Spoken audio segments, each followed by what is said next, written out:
Outdoors with Kg4muk. We're going to try to get started today on a little video. It's snowing right now outside, and probably got about a ½ inch, just enough to cover the ground and all that good stuff. But shift this camera around a little bit and try to see if I can get it to where it's a little bit more focused on the radio here. See if y'all can see that. But anyway, we're still working on trying to get a good mount for this system. But other than that, we were going to do a little radioing and talking and stuff and see if we can find something on the air. Hope everybody's having a good day.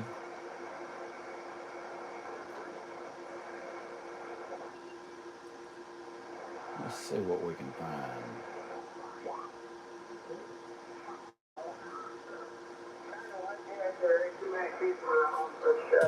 The call sign is Kilo Delta 5 Mike Yankee November.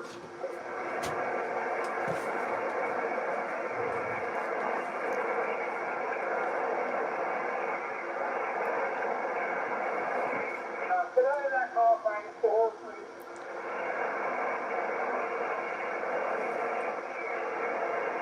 Let's see.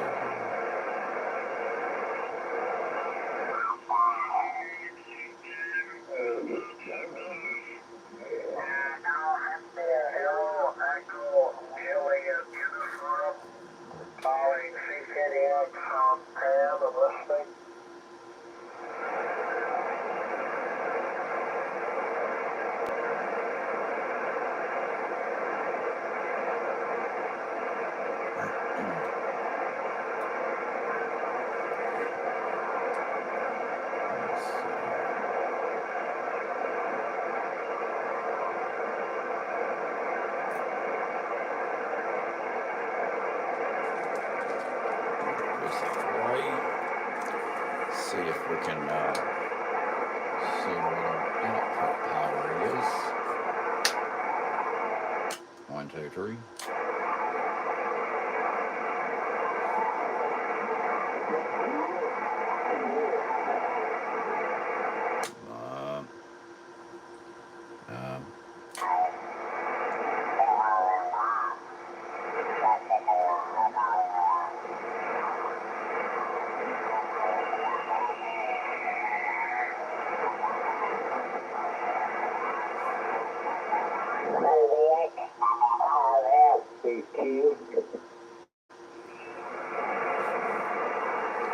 All right.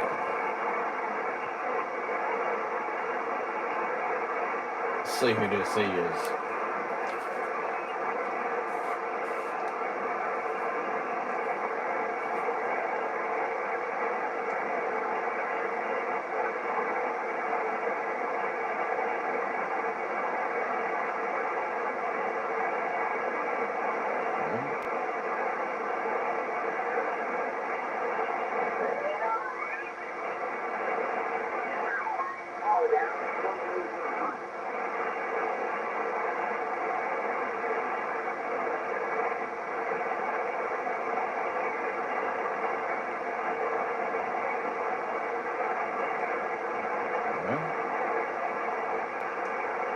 We're on 10 meters right now.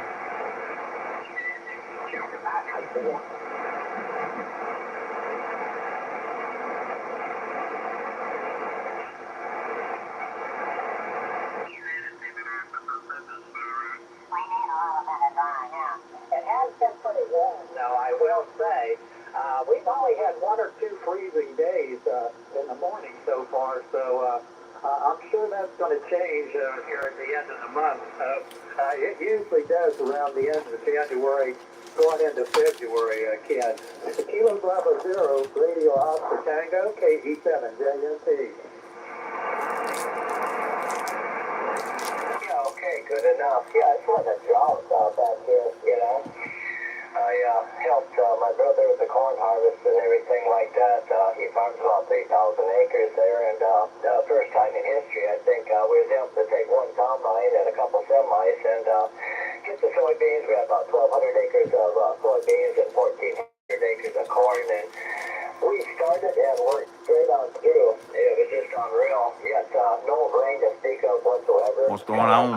For normally during harvest, I'm letting everything kind of rain here and there and slows you down, but warm up a little bit. Continue on with that as well. But we're kind of hoping, for a little bit of at least some snow. Maybe like you said, into January, into February. That's where we normally get some measurable snowfall. And yet last year wasn't that critical either as far as any amount of snow coming. So we're just kind of hoping to get out of the drought anyway. And for the farmers, it would be pretty awesome to get some rain anyway. Oh well. I can call a Kilo Echo 7 Juliet November Kilo. Is that Kilo correct? Over? Negative 10. The last letter is Tango. Kilo Echo 7. Japan, Norway, Tokyo. QSL 10? Yeah, okay, on the Tokyo. We got that correct on the Kilo Echo 7, Juliet, November, Tokyo. It's at the make sure of that. Always kind of make notes and log it in anyway there. Hey, it started to drop a little bit. I'm glad to hear you guys from Oregon. We did hear Oregon here for the last few days, and it's been pretty nice to be able to make contact with you as well. Good luck on your TXN, and hopefully I'll chance to work you again. And I want to get your name, your personal first. Yes, Kilo 0 Radio Officer Tango from Kg4muk. Yeah, it's probably time we tried anyway, Ken. You really starting to drop down on me also. Anyway, thank you very much for the nice pizza there from South Dakota. Best to you and yours. You guys have a great rest of the day, and I hope you have a great New Year's. Also, Ken, Kilo Bravo 0, Radio Officer Tango from Kg7, JNT, 73, Ken. Yeah, 73. Take care. Thank you.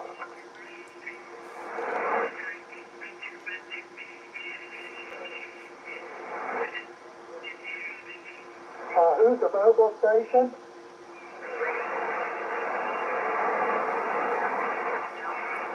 Kilo 4 Lima Japan Echo Mobile.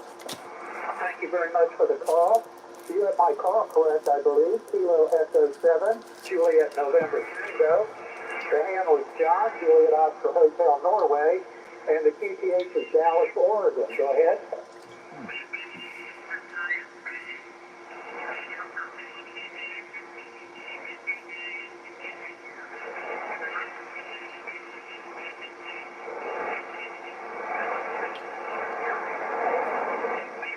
Okay, Jim. Well, great to hear the Tar Heel state coming in there. I know about where you're at there, Jim. I'm originally from Virginia, and my wife is from High Point. Go ahead.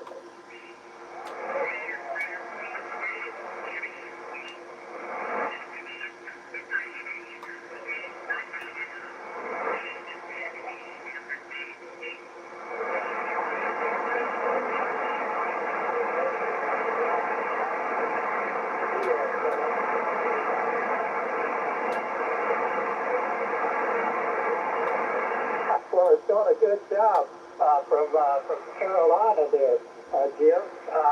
You'd like to say you're running about a 5.6 on the peak. There is quite a bit of QSB on the band, so it is going up and down some. And nice signal, nice audio. I'm running a Yaesu 3000 here, Jim. I am pushing a watch, and I'm putting that into a 6-band cubicle quad that I have at the 55 feet, Jim. Kilo 4 Lima Juliet Echo Mobile, 37 JNT.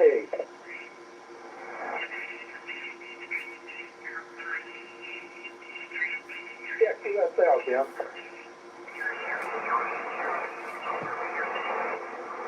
Kilo Golf 4, Mike Uniform Kilo.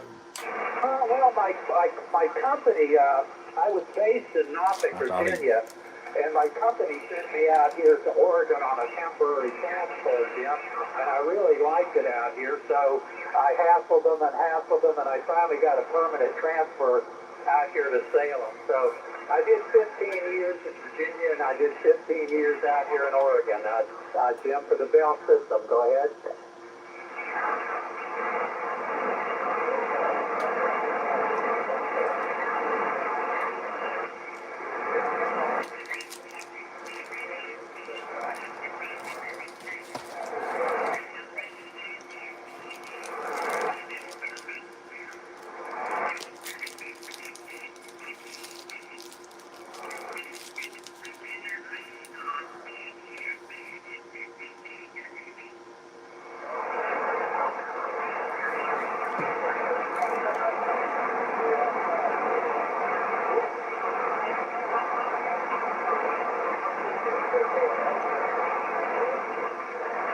Okay, Jim, we're great. Always great to hear the Bar Heel State coming in there.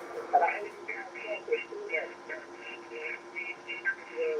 that front is moving through Carolina and Virginia and all of that. So anyway, well, thank you for the nice ski show. I always enjoy talking to you guys. Best 73, you and your family, you guys take care and also have a great new year also, Jim. Kilo 4, Lima Juliet Echo Noble, Kg4muk, 72, Jim.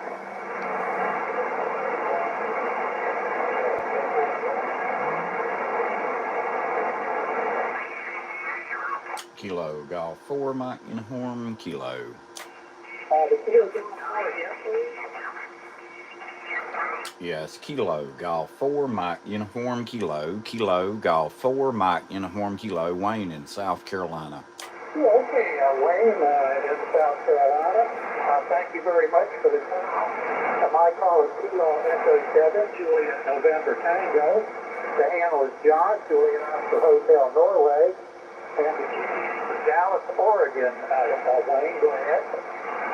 Okay, on Oregon there. Yeah, you're about 5'7" to 5'9". You're kind of bouncing around a little bit. I've been listening to the last 2 or 3 QSOs you've had, and you've been peaking and then dropping and then peaking and dropping, but 10 meters seems to be doing okay. Yeah, we're located in Seneca, South Carolina. We've got probably maybe a ½ inch of that white stuff on the ground, and it's still coming down. Oh, me. Boy, that's pretty unusual for South Carolina. And I see you're in Seneca, South Carolina. I lived in South Carolina for a while there, Wayne. My dad was in the Navy, and he was stationed at Charleston Naval Base there when it was there. And we lived in North Charleston. When I got drafted in the Army, I did my basic training in Columbia there at Fort Jackson, Wayne. Go ahead. Okay, what year was you at Fort Jackson? I got drafted in 1965, Wayne. Oh, now that's pretty interesting, because my dad was there from 1960 to 1965. I'll be back.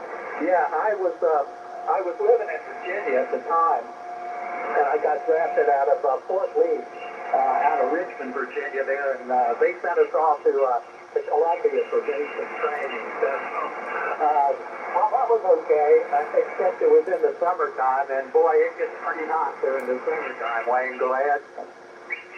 Yeah, he went to Fort Jackson for basic, and then went to Fort Eustis, and he stayed up there for a couple of years, and then came back down here and finished up his last of his service down here. But yeah, that's where he was at and where he went. I've actually been down by there quite a few times, and you know, as a truck driver, I actually got to go and drive into Fort Eustis, which I thought was really cool because my daddy spent a lot of time up there as well. Yes, yeah. Well, I'm familiar with Fort Eustis because, like I say, I'm originally from Norfolk, Virginia Beach, Virginia, and Fort Eustis was just across the bay there, Hampton, Newport News there. So, Small world sometimes. Yeah, after I left basic, I went to Indiana. I took my schooling in Indiana, and then I got orders to go to Vietnam. But when I got to California, Wayne, they had changed it. So instead of going to Vietnam, I went to Thailand, which was fine with me. Wayne, go ahead. Oh yeah, I know. Everything that my dad had done those last couple of years in service there between the two places, he had did some things that got him some awards, and they gave him a honorable discharge a year early, and he didn't have to go to Vietnam. And he was one of those that was a trained I'm trying to think of the right word. He was a kind of training in the sniper field there, the marksmanship field for those times he's in there as well. And he sort of bounced back and forth between there and other places. And he had some events that took place during that era of time. And because he went to do those duties, they gave him the honorable discharge. And I've got that plaque where he did something for the military, a special thing, and got that. But what he did, there's no way that I would say it over the air, but there's no way I would have had the guts to do what he done back then, because just don't think my mentality mind could handle something that strenuous. But that's the life he had, and it's amazing what some of them go through.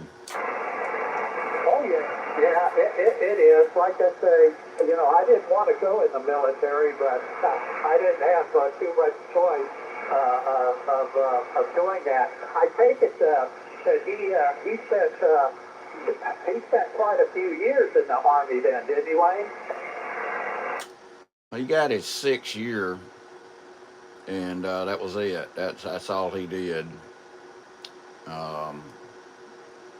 I don't really know the exact logistics of how much time he spent down here where I'm at and up there, but he pretty much bounced between there, up there, and somewhere else, and that was it. But he done some trying to remember what the right word is for it. He did something that they asked their unit to do, and half of the unit stepped back, and then when they stepped back, the other guy stepped back, and it was my dad and one other guy that was left standing on the front line. And then they said, well, if you two, looks like you two get to do it. And they went and done it, and they did it. Another little incident like that happened, and my dad just stepped forward and volunteered, and after he did that act of kindness for them, they gave him that honorable discharge. But yeah, that's it just amazes me. Yeah, I'm sitting here holding this carrier down a little bit. I'm trying to burn some of that snow off my beam up there.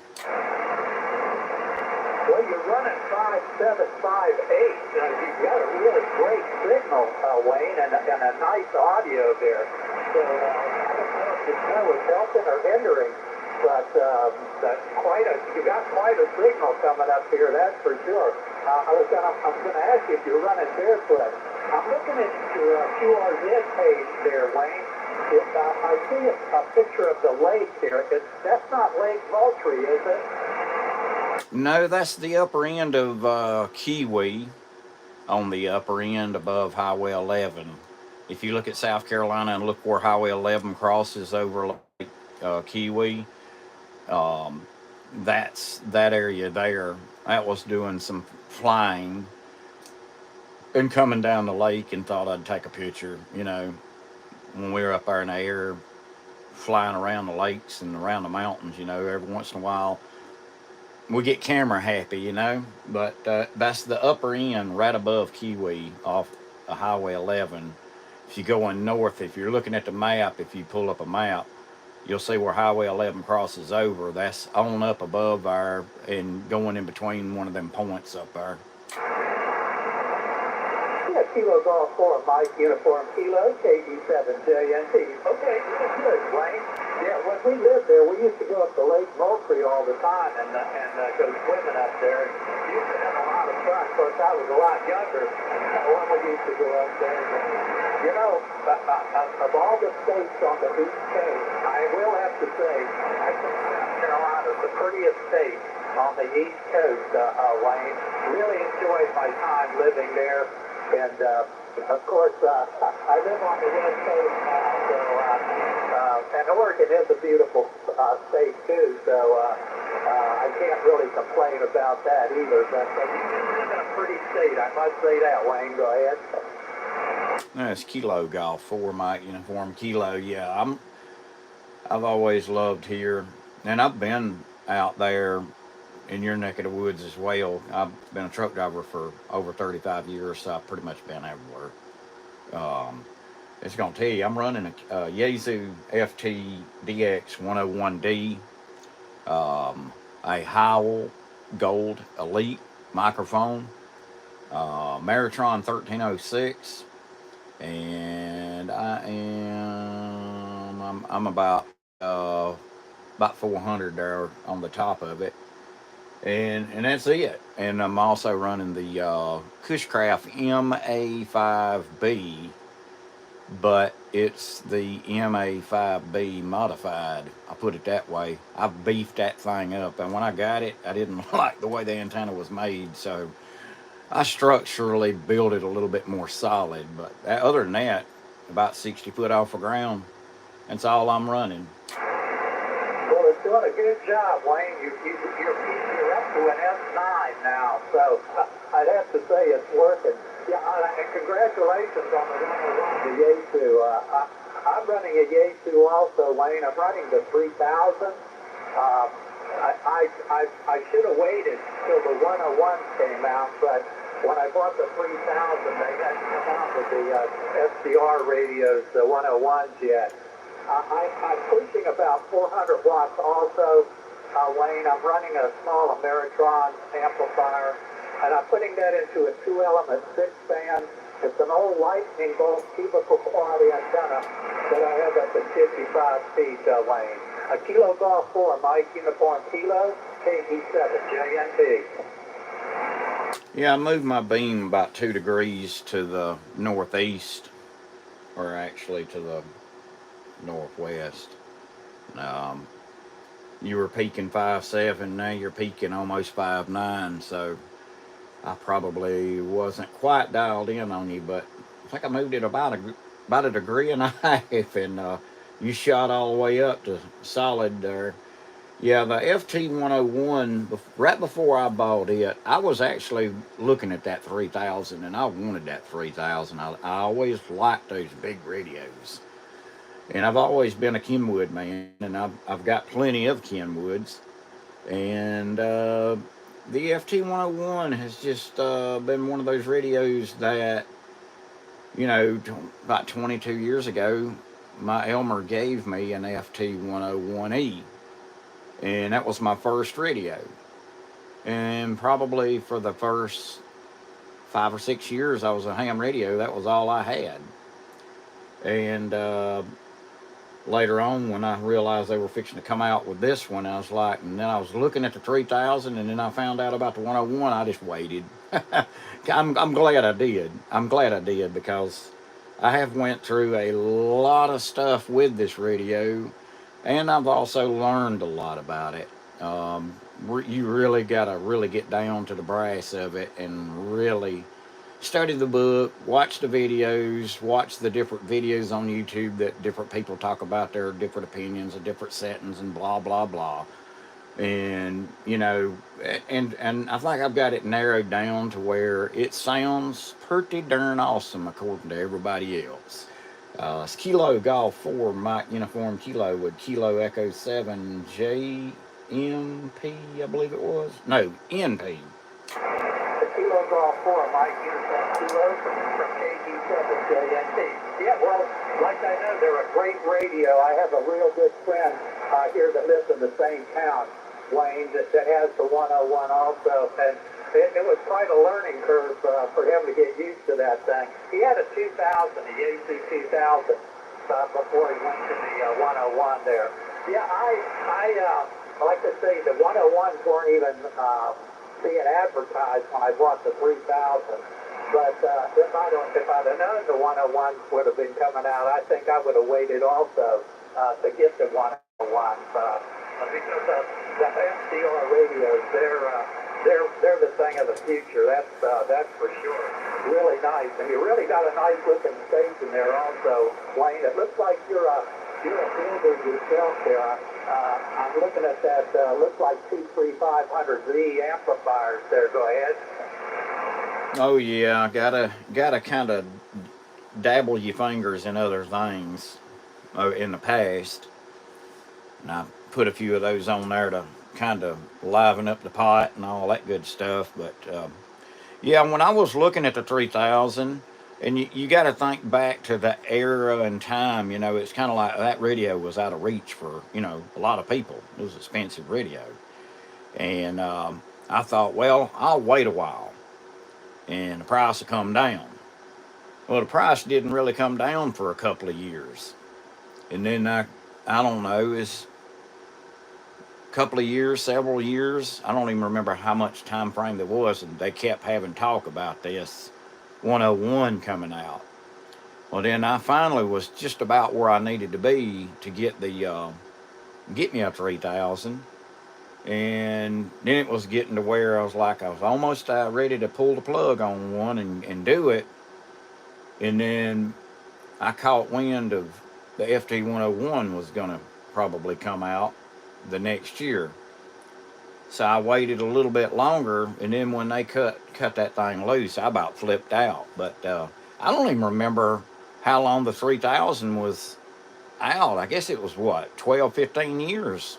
I don't know if it was out that long or not. I can't remember, Wayne. I know they had the 1200 and then the 3000, and I must have got it right at the very end because it wasn't 3 or 4 months later when they came out, when Yaesu came out with the 101 series, the 10s and the 101.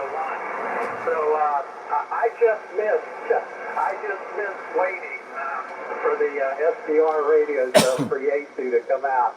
But it is what it is. I like the 3000.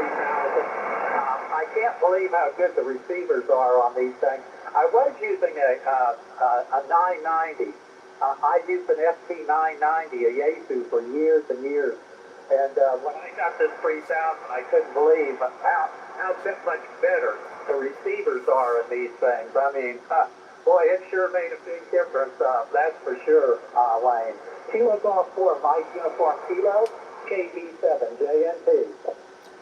Yeah, Kilo Echo 7 JNP, Kilo Golf 4 Uniform Kilo. Yeah, I know that I've tried the 991 and the 991A. I like those radios. They're very nice compared to the FT100 and the 857. Much better all around. The FT10, on the other hand, is like a huge step up. It's about, I don't know, a little bit. It's smaller than the 101, but it's slightly bigger than a Kenwood TS570 or a 590. And I think if I like running mobile, I run a Kenwood TS590. I was thinking about putting the FT-DX10 in my truck. And then it'd kind of be like, I'm so familiar with the 101, thought, well, I could put the 10 in there, and then, it's pretty much features are all the same. I figured I'd do that, but the 590 was available, and I snatched it up and put it in the truck, and I got a HP 200 screwdriver, mobile antenna mounted on the back of the truck, and it's been working phenomenal. I mean, it works just as good, if not better, when I'm out riding around as my base setup here and me running power to a certain extent. Mobile it's different. It's just a different animal. I've never run them, Wayne. So, I have a Kenwood. In fact, I bought a Kenwood TS2000X. I've had this thing forever. I've hardly ever used it. In fact, I've never even taken the protection off of the front. What's The everybody panel up on to? this thing. But I got to where You're on I kept messing up, 28,455. you got to be on the right side of the radio, and the buttons are so small. You almost have to use a pencil eraser to operate the buttons on this thing. And it's got a button. If you push it multiplies all the other buttons. So I've never mastered that Kenwood TS2000, Wayne. Go ahead. Yeah, it's definitely different. There's no doubt about that. They're all good radios. You know, I hate that the Kenwood plant burnt down over in Japan. That was probably the most heartfelt hurt thing that components plant. You know, I was waiting and waiting and waiting and waiting, and I was going to get me, another radio, and then I thought, well, I'm going to buy me one more Kenwood before I get too close to retirement. And, you know, when sales of some of the bigger model flagship radios were kind of getting a little bit on the scarce side, parts were getting on the scarce side, I just kind of went with, stuck with the 590 and just kind of didn't get the bigger radio. They had got to the point where when that happened that people were snatching them up. I didn't even know that they had a fire over there. Yeah, that's been some time back. Golly, maybe 4 or 5 years, maybe longer. It's been so long I don't even remember. But yeah, back when the 590 came out, and then there was some time went by. That radio had been on the market for a while. And, after several years, you kind of feel like, well, ain't it about time for Kenwood to come out with something big and better and new? And they never have here these last several years. Well, kind of during the middle batter part of COVID was when that happened. And when all these circuits and components couldn't be had, and that was basically where those big radios were built, it was kind of like that just pretty much killed them. I've never stopped to think about that, but you're right. I can't think of anything new that Kenwood has come out with in quite a while. I wonder, are they still making the 990?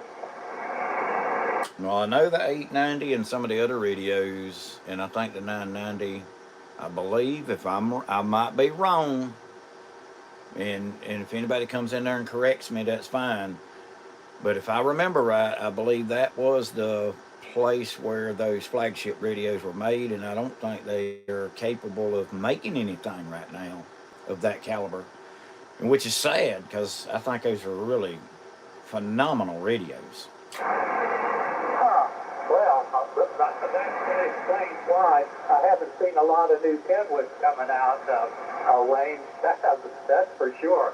That and I know MSJ, they weren't the greatest things in the world, but that MSJ's gone out of business, especially with the antennas, Kg4muk, and the Ameritron, the amplifiers, and some of that. That's really going to put a hurting on the ham radio too, Wayne. Go ahead. Yeah, now I can tell you from personal experience, because I can tell you that when I bought my Ameritron 1306, I was having some issues with it just maybe a day or two after I started operating it. And I have YouTube videos where I discuss it, talk about it, and kind of just about got a book wrote on this thing. Well, I had called Ameritron, and the guy told me to get it shipped to him on this day, on this week, so it can get to me, because I really need to get it down here like right about that time. He said it's real important to get it there at that time, and my wife had to have open heart surgery, and then it postponed it by a week. Well, I called the guy and told him that I had shipped it to him. And, well, no, I'm sorry. I shipped it, and 5 weeks went by, and I could never get nobody on the phone. Finally, I called over there because I know all them places are all down there, not a mile apart. I called MFJ, and MFJ said, "Oh, I guess you don't know the news." Said the Ameritron building it put padlocks on just about 4 weeks ago on a Wednesday. That's really. And I got to talk to the guy, and the guy said that amp literally showed up by UPS or FedEx or whatever it was, and it was on the same day they were putting a chain through the door to lock them up permanently. So they took that thing over and they got them a makeshift place to work on all the amplifiers over at MFJ. And they've been over there working on that stuff for quite some time. And come find out they had a cracked MOSFET, and that was what was causing the problem all along. And got it fixed, working fine. Oh, boy, you got under the radar just in time, it sounds like, Wayne. Yeah, that's a shame. Like I say, I actually have two Ameritron amplifiers. They're not the solid state.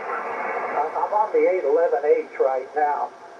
And I have the big one also, the AL 1500. So luckily, I can work on those, and the parts are pretty available, not through MFJ, but through other folks. So hopefully, I won't have any problems with them.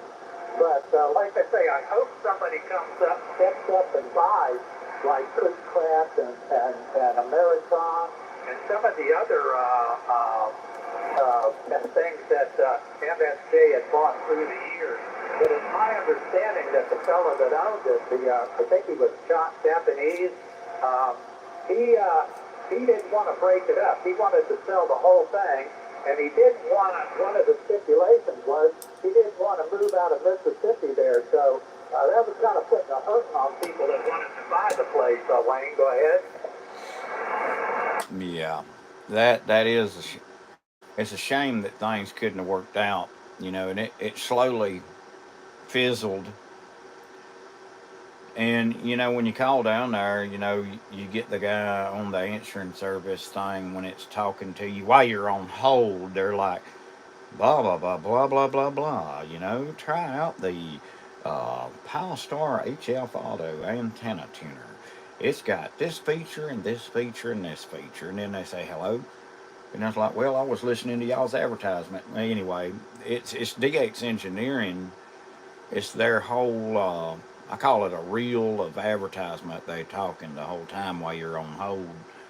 But, I wish DX Engineering could have went in and bought it and kept it like it is and try to keep good technicians in there doing all the work. And then they daggum keep the thing going. Yeah, that's true. And somebody did try to buy it, is my understanding. But the guy, he didn't want them to leave the place there in Mississippi, Starkville, I think is where it's at. I can understand where he's coming from. He didn't want the company to move everything out and all the people there be unemployed. But I don't know what's going to happen. But boy, I'll tell you, something's got to give. That was too much amateur radio equipment that's not on the market anymore, Wayne. Kilo Golf 4, Mike Uniform Kilo, Kg4muk. Yes, Kilo Golf 4, Mike Uniform Kilo. Yeah, you're right. I don't understand why they can't make a compromise. I mean, here's the thing about it. If you think about it in a nutshell, if somebody like DX Engineering went in, said, okay, we'll buy it, we'll keep it, and we'll keep a Big Brother office here, here, and here. We'll employ those same employees, and we'll move the headquarters part of it and the bulk of it to where we're at. But we'll create a bigger location there to where they can kind of keep running it there. There's ways to do it without hurting somebody's feelings on how they don't want it to move out of state or whatever. And I understand that and get it too. But on the other hand, when you already got good people there doing the job, get them that extra training, get them that extra benefit, give them that extra pay to keep them there and keep it there and wherever that other person is. Just don't move it out of the country. Yeah, QSL on that. Well, you know, maybe, I don't know this to be a fact, Wayne, but maybe there's negotiations ongoing that we don't know about. I hope there is. Like I say, it was too much equipment. You know, we're talking about amplifiers, antennas, all kind of tense equipment and other stuff that MSJ made. So hopefully they're not just closing up shop and, you know, letting things go to hell in a handbasket. I hope that somehow there's some negotiations going on. Wayne, go ahead. Yeah, I really do too. I feel like that if they would take and just let the right people come in there and do the right thing, make up a contract where everything is done on the respectful side, to where, you know, it doesn't go out of the country. But yeah, I agree. And you know, here's the thing about it: they could create, for the need that there is in this type of business, they could create more jobs, create more revenue, create more versatility if they spread out a little bit and still offer to do the service and the equipment and all the other things that goes in hand with the hobby, and get amateurs in there working on those things, especially the ones that know how to do certain things, and still be able to keep it down there. You can spread that thing out, I think. Kilo Golf 4 Mike, Uniform Kilo, Kg4muk. Well, you're right, and maybe that's what's going on, Wayne. I don't know. But, you know, there's an awful lot of new hands coming in to the, you know, to the hobby, because most of us, we're old people, and so they're going to need a lot of new blood in the hobby. And MFJ was a good, I won't say cheap, I mean, it was, in a way, that people could afford, especially new hands coming on board. So that's another kind of a roadblock. It makes it pretty good for these new guys coming on board to get the equipment they need to get on the air. Wayne, go ahead. Yeah, I totally agree. You know, it's took years to build what I got, and it was not something I could do overnight or over a 5-10 year period. And I've actually got a lot of MFJ stuff. A lot of the stuff made back when it was made, I call it, the quality was way better. Uh, there was a time where some of their stuff was just okay, but it wasn't Wayne proof, I guess you could say. But on the other hand, it's all according to how it was made, how it was built. I think the tolerances and the specs of things should be about 75% better than what they are from the way they were making it. But they still, it was reasonable equipment. It was easy to afford for a ham on a budget, and you know, for this hobby, you need that. You need that. You get a good antenna, a good radio, good coax, and you know your test meter, watt meter, your amplifiers and stuff like that. It's got good quality, and it's much more reasonable. And even some of the kit radios and things like that you could get from them.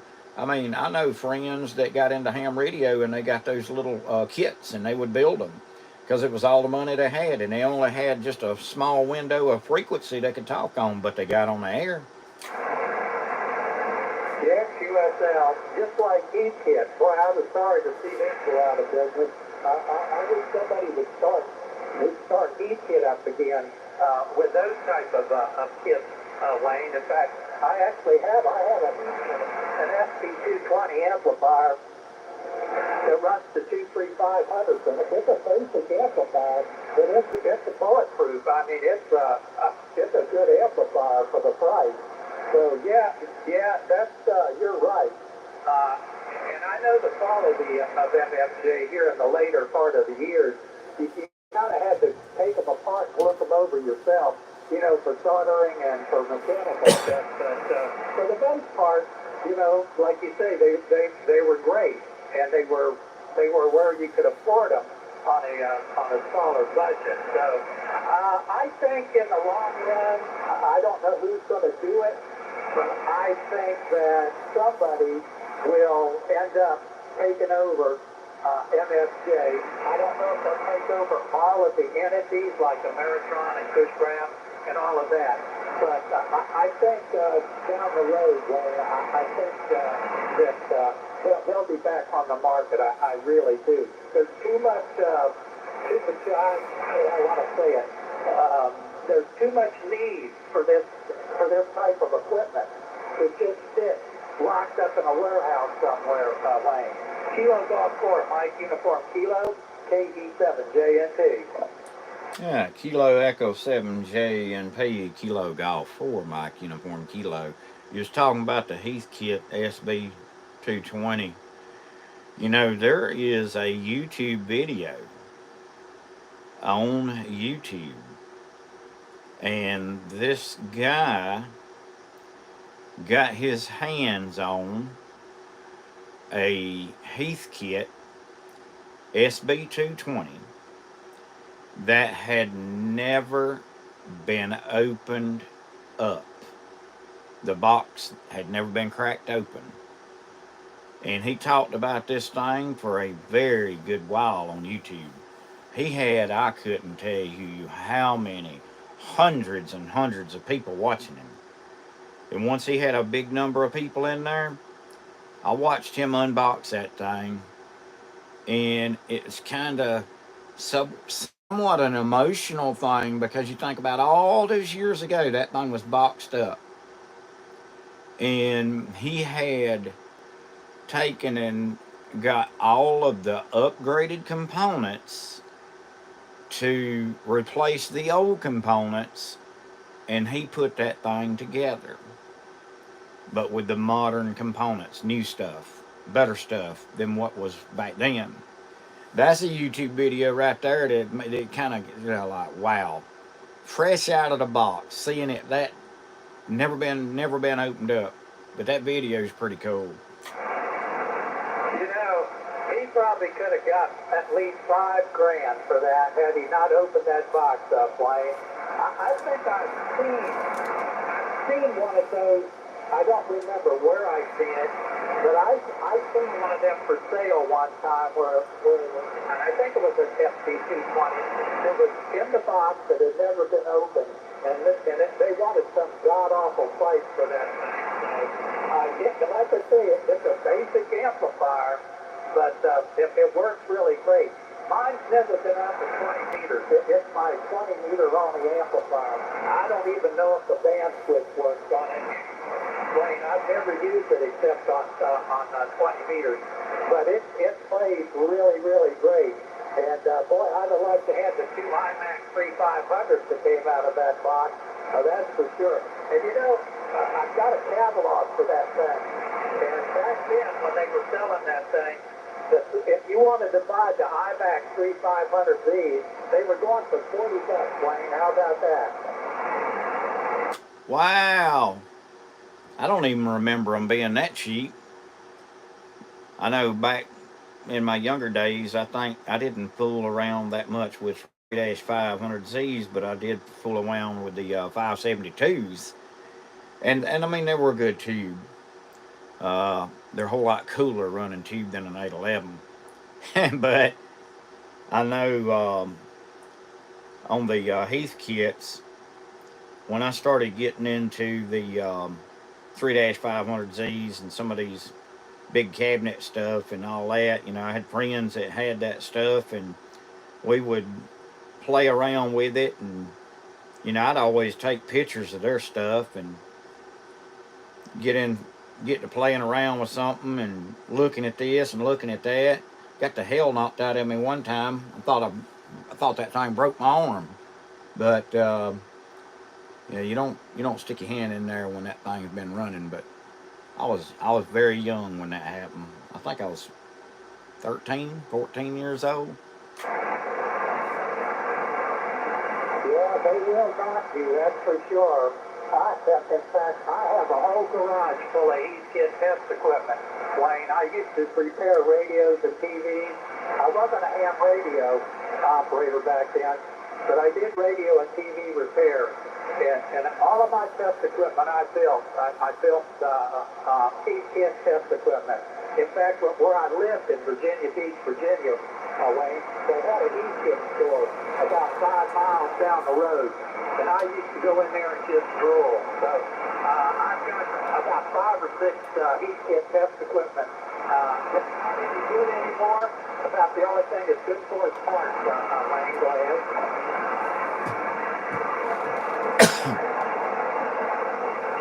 Yeah, it definitely is neat to see all that stuff. I was gonna ask you, did you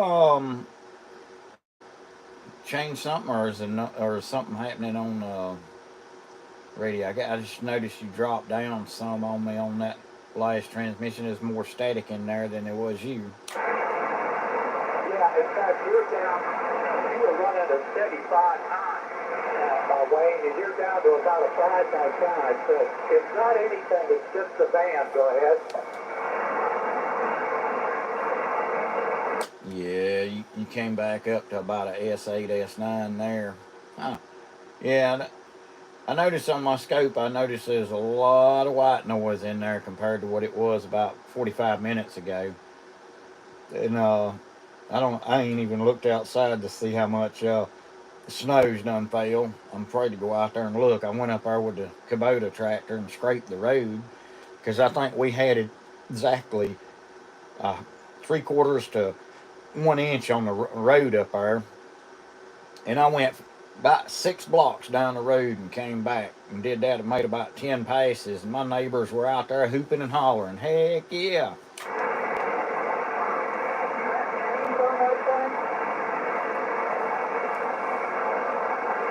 Do what now? Have you got chains on the Kubota? No. What model do you have? I got a 1981 B7100 hydrostatic 16 horse 3-cylinder with a 4-foot box on it. It's that hydrostatic 4-wheel drive. Okay, I got the 3500, the 79, but I got the straight fit. I didn't know how to get the automatic transmission. So I was just wondering how they do. I mean, they're all 4-wheel drive. I was just wondering how they did it with Go ahead. Yeah, I always wanted to get an 1986.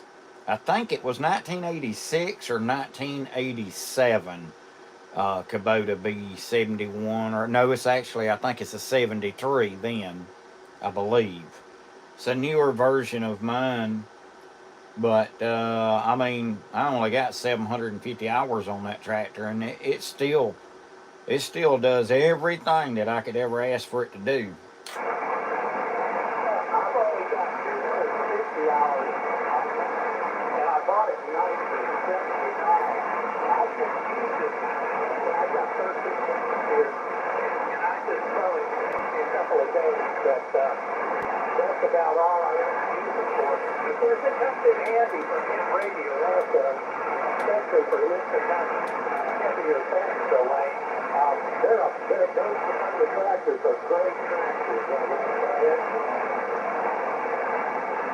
Yeah, I taken got a winch on the front of mine, a 5-ton winch, and I'll tie the tractor off to a tree, take the winch and hook it up to the tower, and I will actually tilt the tower over with the winch because I got it on a double hinge to where I can hinge it over.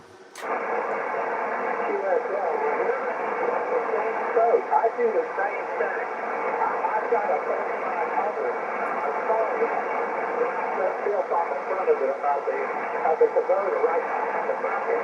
And that's what I do. I run the blower, power down with the winch on the front of the Kubota. Wayne, go ahead. Oh yeah, yeah. That I on my YouTube channel. It's Outdoors with Kg4muk on YouTube. I've actually got a video or two on there where I had a hand winch on the tower at the time. I don't remember if I put a YouTube video on there that actually shows the tower going up and down with the Kubota. But you go to Outdoors with Kg4muk and you can see on my YouTube channel where I winched that thing over and made that thing to tilt my tower over. I really put a lot of thought into it because I've got a lot of blueprint drafting and welding experience. So I kind of put that in perspective with building that thing, and it works phenomenal. Yeah, I mean, they look really great. Like I said, I did have a hand winch on it, but I don't use the hand winch. I use the electric winch that's on the front to raise it over. It makes it a lot easier, that's for sure. Of course, it's an aluminum tower, so it's not really that heavy. Go ahead. Yeah, I'm cranking up power right now. I don't know if you can still hear me or not, because that's about 1,000 watts. So you're like right even with the noise with me now. Yeah, okay, well, you pretty much that time to a 5-9. Maybe it's time we better start with the thing before we lose each other. I'm about ready to lose my voice anyway. So listen, it's been a great pizza, Wayne, and I really enjoyed it. But I'm going to go ahead and say 73. Best wishes to you and the family there in Seneca, South Carolina. I hope you guys don't get snowed in. But I'm going to wish you a very, very happy New Year. And I'm trying to stay warm up there in the hills there of South Carolina. Kilo Golf Mike Uniform Kilo, Kg7, JNT, 73, Wayne. All right, John, I'm going to hit you with full power for just a minute. KE7 JNP, John. I hope you have yourself a good day, and maybe we'll get to catch up with you again. Usually I'm right around in here around 455, 475, and I'm usually on, let me think of where it's at, because I ain't been on the radio in a while. 14,275 to 14,250, 55. I could be right in there. Usually that's two of the spots that I'm at on the weekends. So have yourself a good day, and maybe we'll get to do it again. 73s. Okay, take care, Wayne. Good talking to you.